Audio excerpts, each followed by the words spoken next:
Hey, Chanel here with another sew bit. Today we're going to talk about the ABCs of sewing, which means simply just what are the very, very basics that you need to know. If you're new to sewing, this will really help. So when you go, if you're taking a sewing class or you're on YouTube trying to learn, or you have an online class. By the way, I have an online class. I have a link on my website. What are the very basic things that you need to know to continue the learning and also to make a successful garment? I find a lot of my students forget some of this basic stuff, and it helps just really laying down the foundation when you're starting to learn how to sew. So for starters, we start with the sewing machine, right? A lot of my students come to me thinking that this is going to solve all their problems. This, you're going to push some buttons in here and a dress is going to pop out. I wish. Oh my gosh. There are no buttons on these machines. Even like the most expensive machine out there, that button doesn't exist yet. One day it will. The machine is just a tool. It makes seams. Actually, I'll show you what a seam is. Sometimes I show my students this.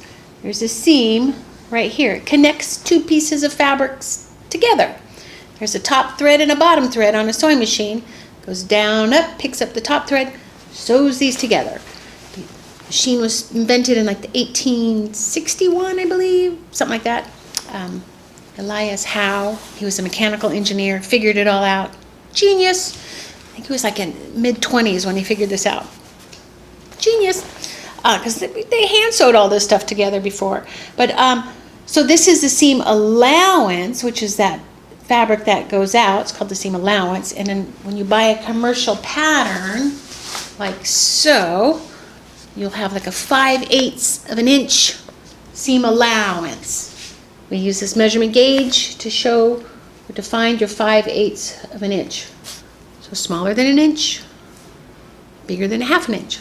That's the typical seam allowance. But seam allowances you can, like when we're doing sample patterns, they're half an inch. A lot of crafts will have 1/4 inches, that kind of thing. So seam allowances, that's what the sewing machine does for you. Also, you might want to look on there. There's all these stitches that machines will come with. This one's a pretty basic one. I also have a sew bit out called Machine Stitches and Their Uses. It's number 16, so it was several months ago. I have a lot of sew bits out on all the very basics of sewing tidbits, and I think if you watched them all, you'd probably get pretty good at sewing, by the way. And we're up to this is number 37, I think. That's a long time. So threading. Now, threading. Learning how to thread the machine and doing it over and over again, like when you rode a bike, you got on it, rode it and fell and all that stuff.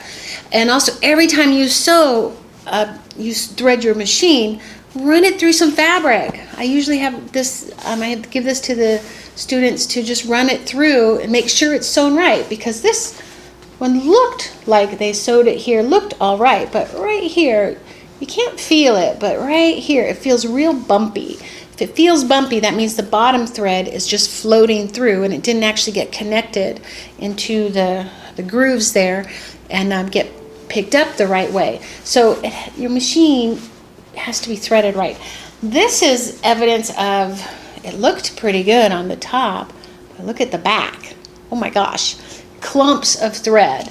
There's several reasons for this. It's not putting the presser foot down and starting to sew, and then, or for just kind of catching it and putting it down like after you did a few stitches and by then the damage is done and it's clogged up, or the bobbin's not in right. So there's many different reasons. So getting your threading mastered is step number 1, I would say. Put that over there. Then, also knits and wovens. I also have a sew bit on that, differences.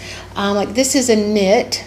You'll sew, if you sew straight, the threads crack, because thread doesn't stretch, right?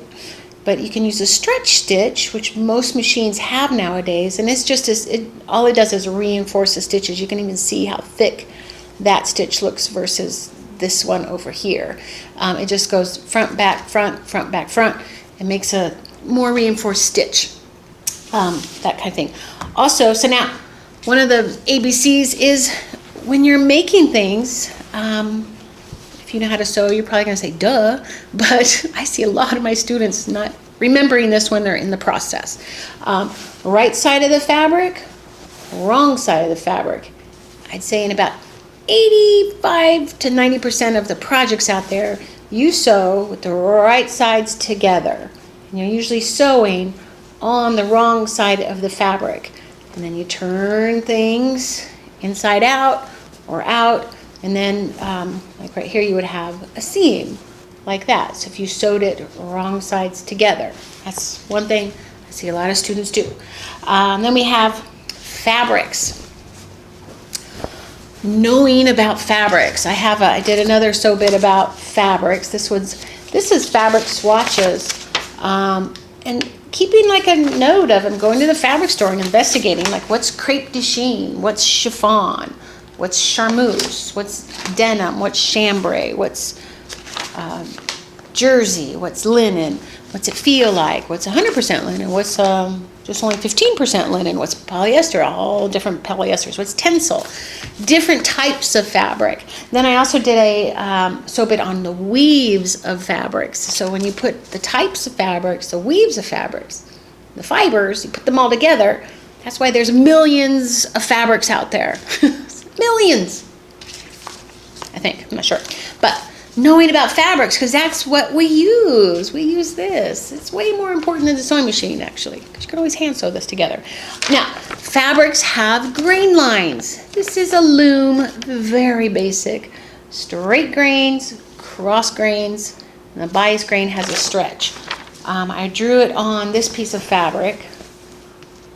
I don't know if you can see it. So this is the selvage of the fabric. That's where it goes on the bolt, and it's however long you want it to be. The width of the fabric is however long they want you to, however they make it, that kind of thing.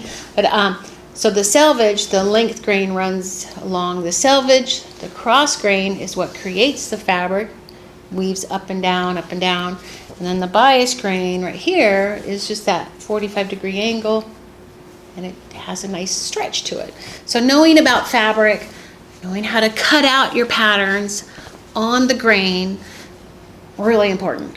If you miss this part too, the whole garment doesn't look right, kind of thing. Then, let me see, we got some notes here. Fabric, grain lines, needles. Depending on your project, you want to get the right needle. They have knit needles and woven needles. Then they have sizes from 9 to 18. In the fabric stores, you only see 9 to 16. Think of the smaller the number, the thinner the fabric. So like 9 for chiffons, 16s for denims. And in between are all the different other weights. So change your needle. Make sure you got the right needle. If you hear a real bad thud as your machine's working, that means your needles got chipped. We also don't sew over pins. Chips the needles. And also get a fresh needle. So needles are important. Then we have pattern sizes. I had a pattern around here. Pattern sizes. This one says 12 to 20. Pattern sizes. I did a whole sew bit on this too. Much different than what you buy in the store. Much different. Several sizes difference. If you buy a size 12, you're about this big. What a size 4 person would wear. We don't even know if it's a 4 because the retailers have messed that all up. We don't know. But there's a sew bit. What pattern size do I buy? Explain it all there. So very important. Then on patterns, here's an example of a pattern. Here's another important thing. You have things called notches. You see those little notchy things right there? Those are the puzzle map pieces of where things go together.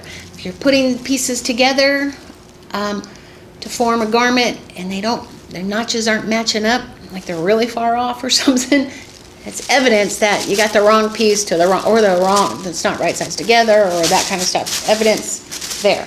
Then I pretty much follow like big circles. This pattern doesn't have it, but if you ever see, it'll match it, find your notches and your circles. This has a little circle, but like the bigger circles will usually give you pivot points or where things go. So on patterns, look for that. Instructions right here. A lot of my students don't like to read this stuff, but I remember when I was learning to sew, I read that paragraph over and over and over again, and then looked at the illustration and the instructions, and so it was, I remember the torture, but you get better at it. It just, now all I do is look at a picture and I know where they're going to do it. I think they use the same pictures or something because I just happen to know about it. So pattern sizes. Now, let's see. I have a sheet here that I developed. It's on my website under online somewhere in there. So 20 things to know from a beginner sewing class. And it's some list right here. So if you're going to take a sewing class, you know, take this with you and ask about it. Like it says, what is nap? What's 9 inches down on a measurement mean? You'll see that on the back of the patterns. What does clipping the curves mean? Things like that. Hopefully you cover all that. I also have a online class we cover all this. There's one thing that we don't cover till the end, and is what is bias tape and what's it used for. So in my beginner class we don't use bias tape. It's a little too complicated on there, but it's a great tool when you actually know. When you can just buy it and use it, it's great, but making it and all that stuff's different. So go ahead and check that out on my website, and all my sew bits are listed on the website too, but you can also go to my YouTube channel, Future Fashion Designers, and just make sure you subscribe, by the way. You probably found this on that channel. So anyway, that is the ABCs of sewing. And there's a whole bunch more. Maybe I'll do an ABCs continued video pretty soon. See you in the next sew bit.